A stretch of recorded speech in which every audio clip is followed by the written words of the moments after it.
This is going to be kind of a basic how to make your own animated bezel guide. It's going to cover some basics. So let's get started here. I decided to go ahead and do it with Killer Instinct for this example. And in GIMP, I went ahead and got some elements ready to go to make this video short. And if you look at the cabinet, you have blue joysticks and blue buttons, and then white player 1 and player 2 start buttons. And here's a photo here of the control panel, and so that's what I was going for. And I went online and I got this high resolution control panel overlay image with the little cutouts and everything. And then I just took a cabinet from a previous job, like my Street Fighter 2 EX Plus cabinet, and I just kind of laid this Killer Instinct overlay panel over the top. And to fit it in there, I had to go a little higher than last time, so I moved the screen upwards so that the aspect ratio of the game was the same, and then I wrote the difference in the lay file as far as the starting X and Y coordinate of the game screen, but the overall size of the game screen remained the same. So this is like kind of your starting canvas, and then I went ahead and placed that in my artwork folder. So if I go into my main, go into artwork, Killer Instinct, where are we at? Killer Instinct. So here it is. I placed it in there, right here, and it's kind of a foundation. And then in the lay file, I went ahead and added it in. Here it is, cab.png as an element. And then one of my views down here, I went ahead and created two new. Here's one that says animated cabinet, but so far it's just very basic. The screen index, the starting coordinates of the screen and the overall size of it, and then the bezel element, which is this cab image here, and it is 1920 by 1080, and that's it. Then I made another view where it's the same exact thing, only this one says with glass option, so I also included both the screen glass and screen mask, but other than that it's identical.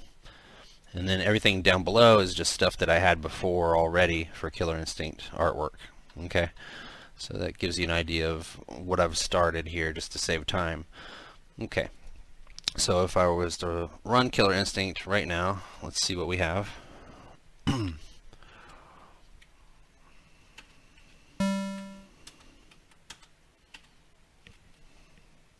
That's what we have right now. So let's get to work making some animated stuff. Again, I want to keep the video really short, so I've already gone ahead and done pretty much all the work, but I just want to show you like the process and kind of explain some stuff. Okay, so here's something I saved when I was making my Mortal Kombat 2 animated cabinet. You could tell that it's like block, high punch, low punch, high kick, low kick, but I just colored the buttons blue. So that's very easy. If you want to change the color of a button, essentially you just make a new layer called hue or whatever, and change the mode up here from normal to hue mode, and then pick a color, whatever, and just kind of pencil over stuff and you'll see it changes the color. So I basically just did that to make everything kind of blue, because again the Killer Instinct has blue buttons and joysticks. So anyways, that's what that was, to get to this point where I had all these pieces that I'd already used for Mortal Kombat, and just made them the right color. And then what I did is I isolated the ones I really wanted, which was all the directional buttons, the neutral positions, start buttons, and I didn't use the block button obviously, but I just basically took one button, because they're all going to look the same, and I replicated it so that there were 12 of them, so it was 12 little blue buttons, and then I moved them into position over the little white holes, and I called it the inactive layer, or in other words, when you're not pressing any buttons, so nothing should be animated. So let's turn on that inactive layer. Now you can see how that looks. So if I were to take off the cabinet bezel layer from beneath, you see what we really have here. And what we have are these buttons, and I had drop shadows created for them so that they sit more three-dimensionally onto the artwork. However, when you do start animating your buttons, like you want to press the button, you don't really want a shadow around it, because what happens is the shadows double. So if you have a shadow as your basic foundational layer of a button, and then you make another button on top of that that has a pressed in look to it, and it also has a drop shadow, those two drop shadows will combine and will create a thicker, darker shadow, so it'll look odd. So really, you only want a drop shadow for your basic unanimated inactive layer, and then for every thing you add, you know, like any movement or any over the top press or whatever, you don't need a shadow because it'll always keep the original shadow underneath it. Joysticks are a little different because when you have a joystick up here, you might want a little shadow behind it, you know, whatever, just as long as it's not doubling over the top of a previous shadow. Anyways, so that's the, you know, one layer, and basically all you had to do, you know, to get them into place, because, you know, you're pulling from wherever you have your buttons and stuff, but to get them into place, you basically have your artwork underneath, you know, and you got all these like holes and stuff, and you can find these kind of control panel overlays for just about any game online, just a little Google search, and then you get your buttons, and you kind of, like, let's say, you know, just to demonstrate, if you grab one here, select float, see, you know, you just basically, you're trying to drop it over the hole, and then to help you, you can turn its transparency or opacity down, and then you can get it aligned just so, and all that kind of stuff, you know what I mean? So put it back like it was. Okay. Anyway, so that's how you create your inactive state. Now that you have an inactive state, you can go ahead and overwrite your artwork with this if you want.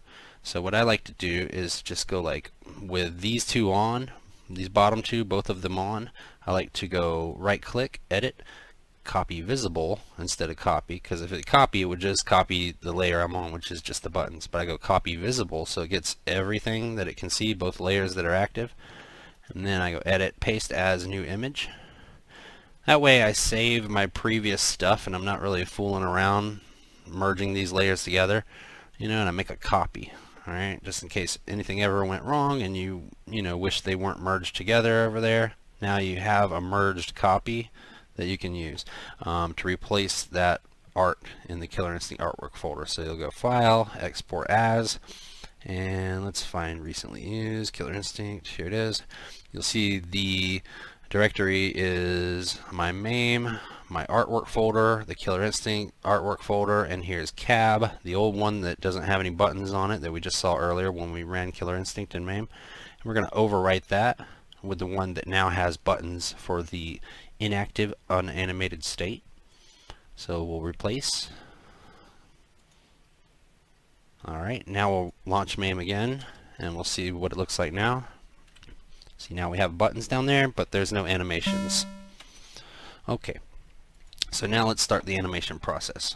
Alright, now like I said, I've gone ahead and gone through the trouble of doing pretty much all the work ahead of time to keep the video short, but we can just cover the concepts basically. So here's a layer right above. I'm going to turn the buttons off for a minute so you can really see, or I'll turn everything off so you can see what the next layer up is. It's called Player 2 Start. So let's turn it on and see what it is. It's just a little start button right there. Okay, so now let's turn on the under layer, the artwork, and let's turn on the inactive layer, which was all the buttons into place. And we'll zoom in on this Player 2 Start, and I'm going to toggle this Player 2 Start layer on and off and watch what it looks like. Off, on, off, on. So it's a press. You know, it's a press of the Player 2 Start button. And essentially, you know, all I did is the same as before. You know, I had it and I would just move it into place. See, it's something you can move around. It's something that, you know, I gathered from my resources, and I just moved it into place right over the top. You know, you adjust it, adjust the size however you need to, and you can move the opacity up and down so you can see through it if you need to, and you can turn it on and off to kind of see how it looks. It needs to go to the right a little bit, and then you turn it on and off and you go, oh, that looks pretty good right there, and then you anchor it down. So essentially that's what I did there. Okay, go back. Alright. Okay, so I did that for everything. You know, that was a start button, you know, finding its place to put it into place. And again, keep in mind, it's just this one start button on a giant 1920 by 1080 canvas where everything else is blank and transparent. The start button is floating in a place to where underneath it, it will be laying right over the top of the place it needs to be when you see that animation. Okay, Now let's go to the next one, player 1 start. It's the same thing. I took this element right here, this player 1 start button, and I made a new layer called player 1 start, and I put it right over the top of the inactive start button, and of course it's slightly smaller so it appears pressed in when you place it correctly. Alright, same thing with the next one. The next one's called hard kick, which will be like this fierce kick down here, bottom right one. So I turn it on and off, it looks like it's pressed. And again, to take everything else away, you can see what it really is just this little bit of blue. It doesn't even have to be the full button, it just has to be the pressed in look, because if you turn on inactive and now turn this on and off, you can see what it does. See what I'm saying? So there it is again, okay, versus an active state. And so the difference is, see, this is a soft line with a highlight around the ridge and kind of a bright center, and this is a darker, more shaded center, as like it's convex underneath this lip, with the bright highlighted rim dimmed, and then the shading kind of exaggerated around the circumference so that it appears as if it's recessed. Okay, so turning it on and off, you can see the action. All right, and I just, after I did that, got it into place and called it, hard kick or whatever, I just basically copied this, just copy this and then paste it as a new layer called medium kick, and here it is over here. And then I made it, paste it as a new layer called light kick over here, hard punch, medium punch, light punch. As you can see, there they all are, and they fit nicely. So you turn them on and off, you can see it appears that these are buttons being pressed, right? So this is just the magic of making more layers on top of a foundational layer that looks like unpressed buttons. Okay? And each of these does not have a shadow. So if I turn off inactive layer, watch the shadows go away, and I'll turn on some of these and you'll see they don't have shadows, because again, the shadow is always there from the underneath layer, this inactive layer. See what I'm saying? Alright, so that covers your all the buttons and the start buttons and all those things. Now for the joysticks, it's a little different. For the joysticks, you have the one that's the inactive, like it's not being in motion at all, and then I'd come in and I would grab the one that's like, oh, this is for right, pressing right on the joystick. So if you turn on right, so then all of a sudden I have that. Okay, there's right.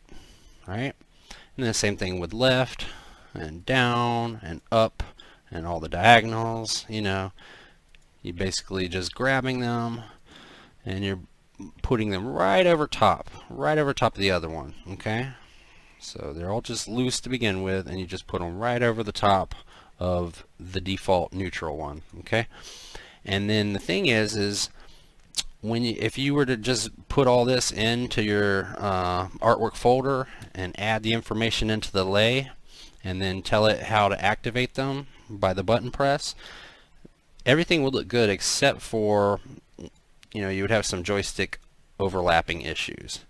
Alright, so like for instance, if you pressed right, while you're in game, you would see this and it would look fine. If you press left, you would see this, it would look fine. If you press down, it would look fine. If you press up, it would look fine. But if you press down right, instead of seeing this, what you would actually see is both the down image and the right image and the down right image, all three together like this, and it would look crazy, and you'd be like, what is going on? Because when you press down right, MAME, the way MAME is, when you do input config this machine or whatever, and you set up your button configuration, you assign something as up, as down, as left, and right, but it doesn't have you set anything up as the diagonal. You know what I mean? You notice in MAME when you set up your buttons, it never says assign something as diagonal, down, right? So you really only assign those four directions, up, down, left, and right. So when you press just up or just down or just left or just right, it's fine, you got an animation for that, right? But if you press down right, MAME recognizes that you're pressing both down and right simultaneously. So it will display the down animation, the right animation, and the down right animation. Alright, and it'll look funny like this. So in order to have a workaround to where it doesn't look really weird and funny, here's what we're going to do. We're going to go to our first diagonal. In this list, let's say up left. We'll start up here at the top, up left. And here's what we do. we'll turn off everything else except for that diagonal. So let's turn them all off. Everything else is off. Okay, so all we have is up left. Okay, and we have our up left, but we need a background image. Okay, so for that, I'm going to turn this on, and I'm going to turn this on. Okay, so this is what we would want it to look like. Okay, we would want it to look like this. We wouldn't want it to look like this. Okay, this would look weird.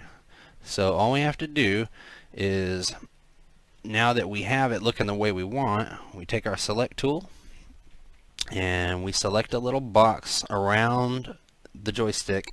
Not being careful is not to go into the buttons. Okay, don't go to any other animations, because these, when they get animated, they need to not be covered up by anything else. But what we're doing here is we're going to cover up where the left and that up would accidentally show through. So the left would be in this area and the up would be in this area. So you can even, if you want, you can even turn them on like this and make sure they're within the box. Okay, they're within the box. So now we can turn them back off. Here's what we do. Go Edit, Copy Visible. Don't hit copy, hit Copy Visible. Okay, and now right click and edit, and then just hit paste. Now anchor down. So now if we turn everything off but up left, this is what it now looks like. So when we press up left, even though MAME wants to show left and up plus up left, this will override the left and the ups. And when we just press left, we'll just get this. Okay, and the background stuff will be there and it'll look fine. Okay, so we're going to do that for all the diagonals. So now go to upright, make sure it's highlighted, turn on the inactive buttons, turn on the cab. You actually don't have to turn on these inactive buttons because you're not trying to get into that area anyways. Alright, so make sure you're highlighting the upright up here. You get a little box, and like I said, if you want, you can turn on the up and the right just to make sure they're within the box. You got to make sure you get them in there. Okay, so if you need to zoom in, you can zoom in, just to really make sure that they're contained within this box. And then turn off up, turn off right, make sure you're on the upright, right click, edit, copy visible, and then right click, edit, and just hit paste. Anchor it down. There's upright done. Now let's do down left. So click on down left. I'm going to turn on both the down and the left. Make sure I get a box around them. So let's get our little box. There we go. And we're going to go ahead and put that view snap to canvas edges on. Get it to anchor right to the very bottom perfectly there. Alright, now I'm going to turn off down and off left so it looks the way we want it to look. Right click, edit, copy visible, right click, edit, paste. Anchor. One more to go. Down right, just the down right. So we'll put on down and we'll put on right. We'll get our little box, make sure we cover those up. Okay, make sure it's not going to get over here into the buttons. Alright, turn off the extra things you don't want to see now that we know the box covers them. Alright, edit, copy visible, edit, paste, and then anchor. Okay, so now all of our buttons look the way we want them to look. All of our animations look proper. So now what we need to do is start saving them into the folder. Okay, so we'll start by going from the top up here. Alright, so what we want to do is have everything off but the thing we're saving. So turn on just one thing at a time, and we'll start from the top and go all the way down. So here's up left. Okay, and it's just like this, pretty basic, just that one thing by itself. File, export as, make sure it's going to the correct place, our Killer Instinct artwork folder here, and then just name it. In this case we're just going to name it up left. Okay, there it is. Turn it off, turn the next one on, highlight it, export as, and this is upright. Okay, next one down, down left, export as, down left. Okay, next one, down right, export as, down right. Next one, up.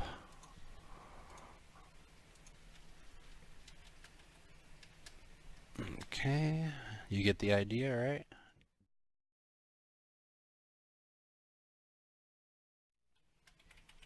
Okay. And we don't need to save inactive because we have already merged that one down into the cabinet bezel on a separate one right here and overwrote the artwork with the merged down inactive button layer on top of the artwork layer. So we've done everything in GIMP that we need to do now, so we can minimize GIMP or close it. And here's our Killer Instinct artwork folder, and it had some old artwork in it already. It had a lay file in it already, and basically, and it had this glass and these things and stuff, and some views and stuff. Basically what we've added is the element for cab, this new artwork right here. Okay, and we've added a view called animated cabinet with that cab in it, and the screen index to tell the game screen where to be. And we've done the same thing with a glass variant where we just added glass, you know, and a screen mask, you know, telling it where the game screen is for each of these three, along with the artwork there. And we've put those in there. But now we need to put all the animations in. Okay, so what I'm going to do is I'm going to open up a separate folder here that already has animations, just to kind of copy and paste across. Now one thing you need to copy over is blank.png, which is basically just, it's just, I'll show you.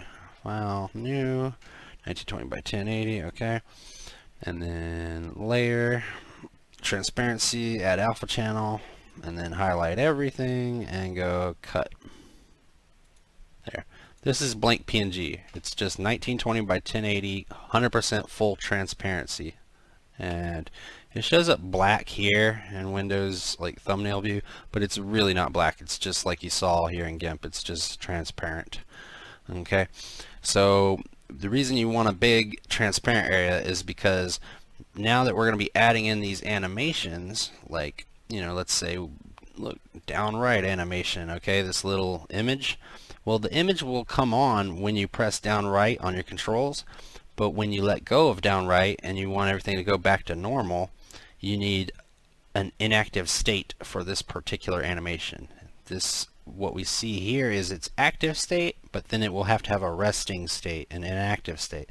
And just to make life easy, I like to use the inactive state for all of my animations as just a blank full screen image. So that way, anything you need to be seeing, the game, any other buttons, is just visible normally because the inactive animated state is just nothing but transparency.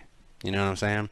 So anyways, hopefully that makes sense. So we want to copy that into our new animated Killer Instinct artwork folder we're creating here. So let's copy that in. There we go. And we need to add it into the elements. So I'm going to open up the old Street Fighter EX2 Plus animated folder here, and we see how it looks here. You actually don't add blank as an actual solo element. Instead, blank resides as an image file state for each of the animated buttons and joystick movements. See, here's blank PNG as state 0. State 0 stands for inactive.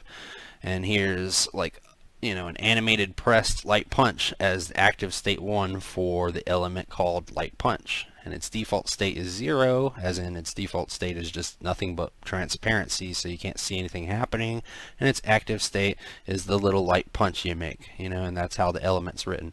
So we've got our blank in there, so that when we write up our lay file saying that the inactive state of any of our animations is going to be blank.png, it will actually look for the blank.png and it will find it right here. So that's got to be in there. That's important. All right, and then all of our animations we've saved in there already. So let's go ahead and over here, for this is one that's already done, and over here on the right, this is the one we're building. All right, it doesn't have anything in it. It's just the name of the view, the screen, and then the basic artwork with no animation. So we need to start adding in our animations. Alright, but first I'll go ahead and add them as elements, because see, here's our elements section. It doesn't have anything other than 2 bezels and little things like a screen bezel and screen glass, you know, and a screen mask, but it doesn't have any any of these things that we saved. Left, right, up, down, down, left, all these things. So I'm just going to cheat and come across to save time from having to write it all out. And over here in the Street Fighter, we already have light punch, medium punch, hard punch, light kick, medium kick, hard kick, up, down, left, right, up, right, down, left, down, right. So there it all is. And that's basically all the same stuff, except for we're also going to need a player 1 and a player 2 start, because I added those into the Killer Instinct Bezel. So let's see, copy all these, come over to our element section over here, right above the first view, make a little space, paste all that in, there it is. And you got to make sure they're named the same, because see the way I named in the Killer Instinct one, like if I called one down left, I used a capital D and a capital L. Over here from the Street Fighter ones, the first letter was capital, but the second part wasn't. Like up left should have a capital L right here if you want it to actually show up properly. Up right should have capital R, and so on and so forth, because that's the way I wrote them when I saved them. So you want to get those kind of little nuances correct, otherwise it's not going to work, because it really cares about case sensitive and all that. Alright, so there we go. Everything else seems fine. Up, down, yep. All that's good. Okay. Oh, actually, no, it's not. See what I just did there? I renamed the element name, but the actual image file lookup, it's going to look for up left with a lowercase l, and it's going to look in here, and it'll see up left with a capital L, and it'll get confused. So even down here where image file, this is really where you want to make sure it's case sensitive. Element name doesn't have to be the same as this, but image file does. So that's where I kind of really need to concentrate on making it exactly the same as it's named inside of the folder. The PNG has to be named correctly. So this has to be a capital L here, and we're done. Okay, now we're gonna want to get some player 1 and player 2 start buttons, and in order to do that, I'll just take a look at what had those player 1 and players. I think the Neo Geo ones did. So like Samurai Showdown probably has. No, it wasn't that. Mortal Kombat. Yeah, Mortal Kombat. So let's go to MK2, and we'll go to its lay file. Oh, that's too big. View, medium. There we go. Alright, there's the lay file. And in the element section, there should be start buttons somewhere in here. There they are. Player 1 and player 2 start. We'll just steal those little written elements over here. Copy those into our element section over here. Paste. We'll make sure they're spelled the same way as well. And P1 start. Yep, because I didn't put capital S when I named those, so we should be good on that. Alright, now we want to go ahead and go down to our view areas for our animated cabinet here and add in all of the elements that we need. So I'm going to close this. Alright, now I'm going to come over to this one that's already done, this Street Fighter one, as an example, and go to its animated cabinet view. And basically I just want all the buttons and directions. So light punch, medium punch, hard punch, all that stuff. I'm copying it. All the directions, getting all that stuff. Okay. Alright, copy. Come on over to this new one, and I'm going to add them at the bottom under the artwork, you know what I mean, like right down here. So I made a little space there, and I'm just gonna hit paste. There we go. Now we also need our start buttons, so I'm gonna go open this Mortal Kombat 2 lay file here, and this is its element section, but down here is its view section, and eventually we'll find the start button presses. Here's player 1 start, and where's player 2 start? There's player 2 start. So I'm gonna copy that. Add that as well.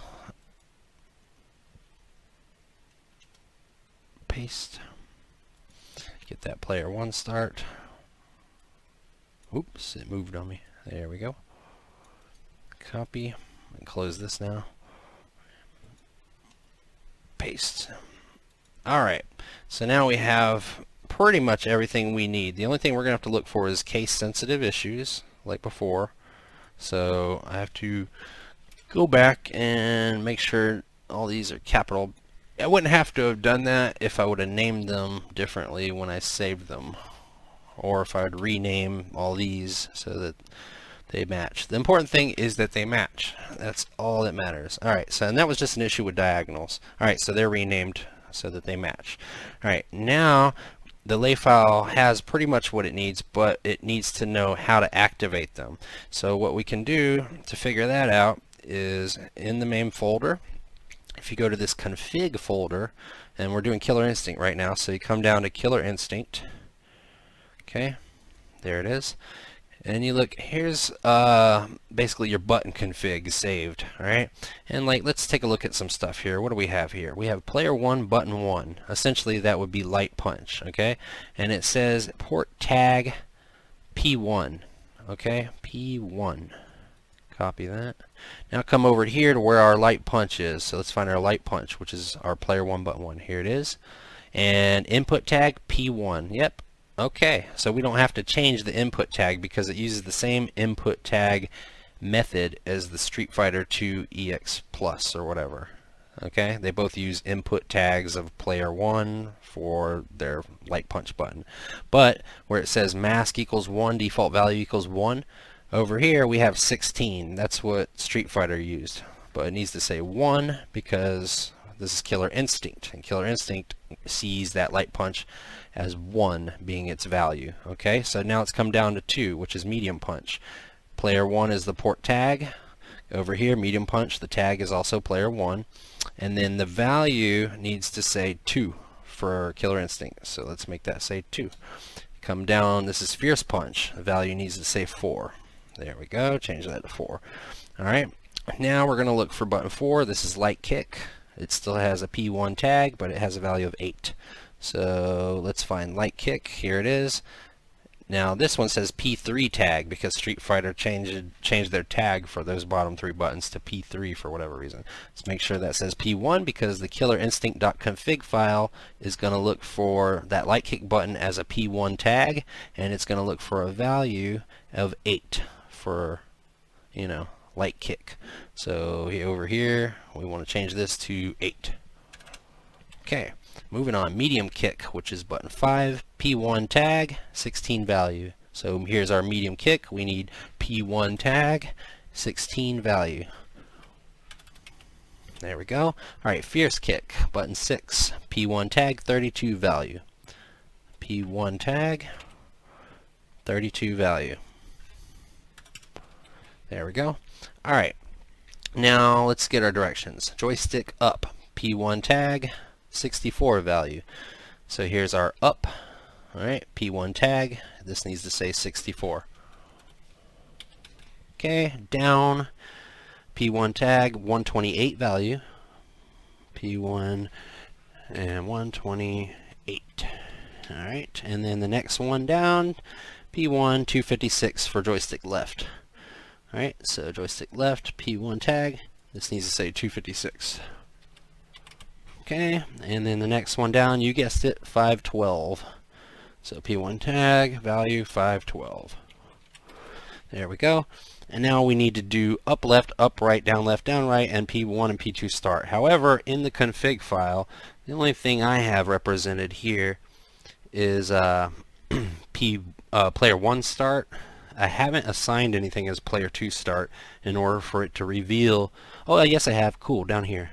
I was about to say, if you haven't, if you're seeing something missing over here, run the game again, go to input this machine, and assign something as that, and then open the config file again, and you'll see it in here. But anyways, okay. Player 1 start is a P1 tag, 1024 value. So it needs to say P1 tag. Oh, well, look at this one that slipped through the cracks. These say P2. Let's look at those later, though. They might be right. Anyways, player 1 start needs to say P1 tag. P1. Oops, I had caps lock on there. P1. There we go. And the value of player 1 start is 1024. Got to make sure these things are right, so take your time. 1024. Player 2 start down here, P2 tag 1024. So the same value, 1024, but it just says P2 tag instead of P1 tag. There we go. Alright, now here's the tricky part. Remember I said MAME doesn't allow you to assign anything as the diagonals? You know, it just assumes that when you press both up and left, then you're going to get diagonally up and left, but it doesn't have a specific up-left assignment. So it doesn't have a specific up-left input tag or mask, right? So we cheat to get our diagonals. We use player 2 side controls, and for player 2's up, down, left, and right, we assign those as like our up, left, up, right, down, left, and down, right.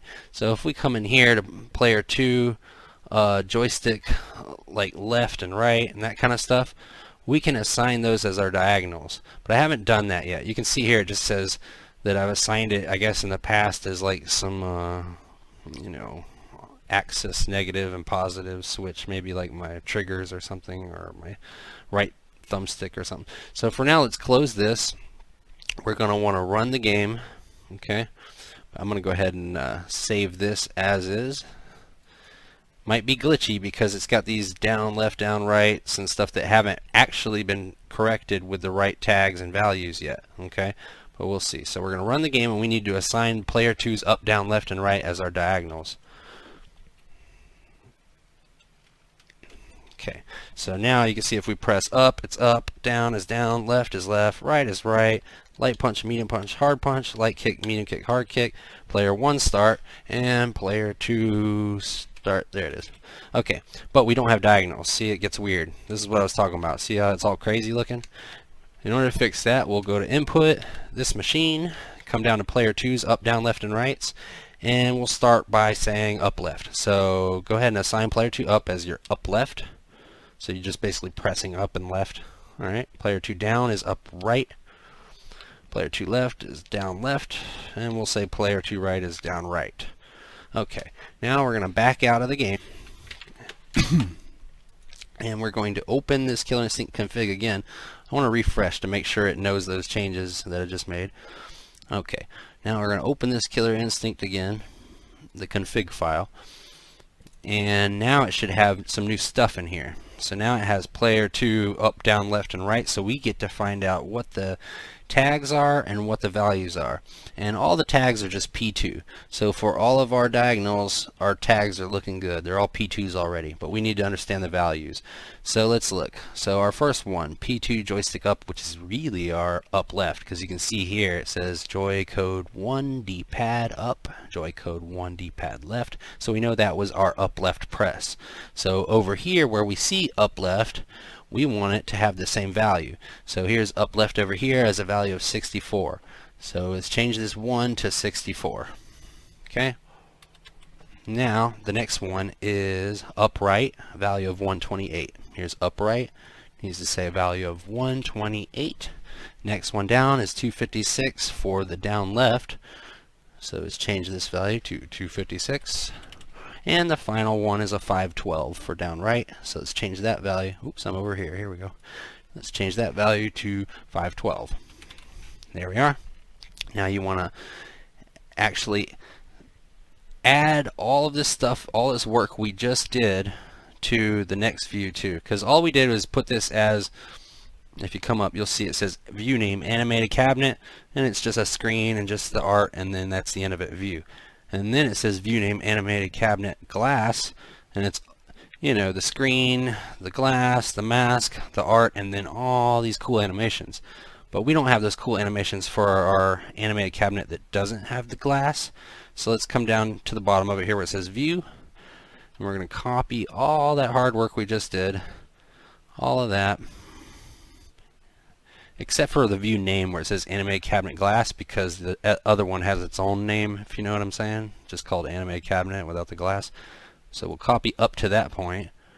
Okay, and then for the one above, starting with view, yep, all the way up where it says view name animated cabinet, we don't need to go that high, because remember, we didn't copy a name, so we go right under it. So we're going to right click and we're going to go paste there. Now if we come up, we'll see it says view name animated cabinet, and it has everything it needs: screen index, screen glass, and screen mask, and cab, and all that stuff. But because this isn't the glass one, we're going to take out the mask and the glass, because we copied everything over, including the glass effects. So we just take out those two glass effect type things.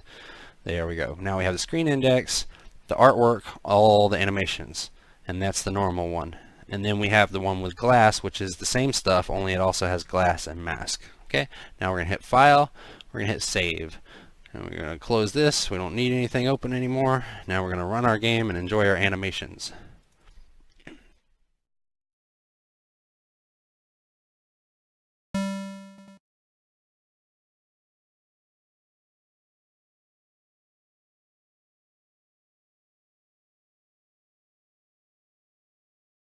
Killer Instinct. Welcome. DJ Combo ready.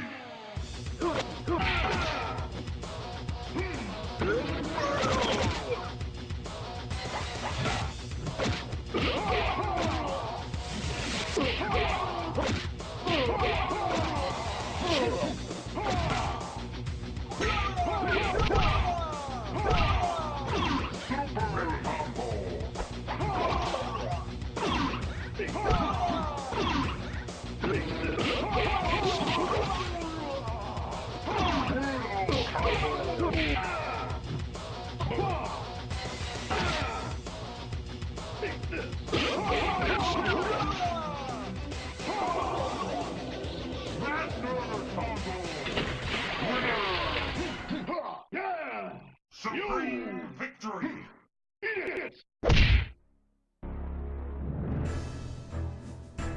Jago! Fight already!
Supreme